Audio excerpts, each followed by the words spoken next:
Modern engineers हैं India के, उनको ना मैं कुछ एक अच्छी बात समझाता हूँ। हमारे यहाँ के इंजीनियर्स जो है ना, वो दिन रात कैलकुलेशंस में भिड़े रहते हैं। 220 volts, 240 volts, 110 volts, 188 volts, 18 ampere, 14 ampere, 16 ampere, 13 ampere, इसमें भिड़े रहते हैं। मेरा उनसे एक बेसिक क्वेश्चन है, आप अमेरिका में जाते हो, क्या अमेरिका में आप अपने इंडियन इंस्ट्रूमेंट्स ले जाते हो, इंडियन मोबाइल्स ले जाते हो, चार्जिंग कर सकते हो? नहीं कर सकते हो। रीज़न उसके पीछे एक बहुत सिंपल सा है। अमेरिका में 110 वोल्ट्स चलता है, वहाँ पे बॉस 220 या 240 वोल्ट्स नहीं चलता। अब आप बोलोगे सर इंडिया ने 220 टू 240 वोल्ट्स क्यों लिया? देखिए क्या हो गया था, जब अमेरिका में एडिसन ने बल्ब की डिस्कवरी किया तो 110 वोल्ट्स की डीसी करंट पे बल्ब बहुत अच्छे से चलता था, और उस समय अमेरिका बड़ा नहीं था, तो अमेरिका ने बोला भाई छोटे इंफ्रास्ट्रक्चर में अपन 110 वोल्ट्स यूज़ कर सकते हैं, ये सेफेस्ट रहेगा।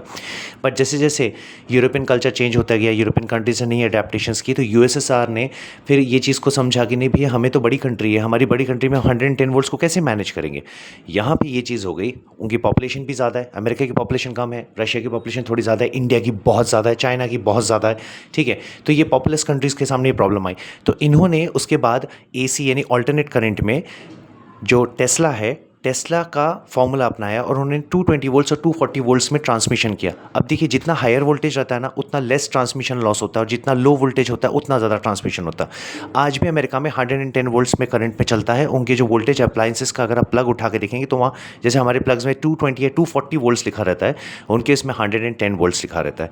तो ये जो हमारे यहाँ के जो इंजीनियर्स पढ़ रहे हैं एट प्रेजेंटली, ये बात सिखाई जाती है आईआईटी में, ये नॉर्मल इंजीनियरिंग कॉलेज में नहीं सिखाई जाती। उनके बीच में सिर्फ उनको ये थ्योरी सिखाई जाती कि एडिसन ने बल्ब बनाया था और एसी मोटर जो है वो बनाया था टेस्ला ने, मगर ये रीज़न कभी नहीं बताया जाता कि 220 240 वोल्ट्स यूएसएसआर, अमेरिका मतलब बड़ी कंट्रीज़ बोला जाए तो यूएसएसआर हो गया, चाइना हो गया, इंडिया हो गया, इन्होंने क्यों अपनाया, यूरोपियन कंट्रीज़ ने क्यों अपनाया?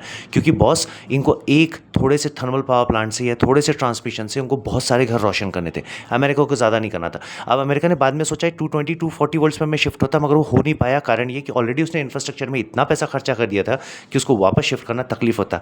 इसलिए कहा जाता है कि यूएस से अगर आप कोई मोबाइल फ़ोन यानी अगर आपने एप्पल का या फिर आपने आईफोन खरीद के लेकर आए तो वो इंडिया में नहीं चलता है, और अगर इंडिया का वहाँ ले जाते हैं तो वहाँ पे वो चार्ज नहीं होता है। दिस इज़ द रीज़न, ये मैंने आपको बताया।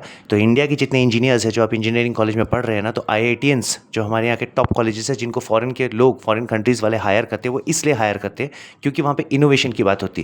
तो अपने प्रोफेसर से पूछिए कि हमको एडिसन और टेस्ला की थ्योरी मत बताइए, हमको ये बताइए कि 110 वोल्ट्स और 220 240 वोल्ट्स में दो कंट्रीज़ और बाकी जो कॉन्टिनेंट्स है ये डिफरेंस में एनर्जी क्यों प्रोड्यूस करते हैं और ट्रांसमिट करते हैं।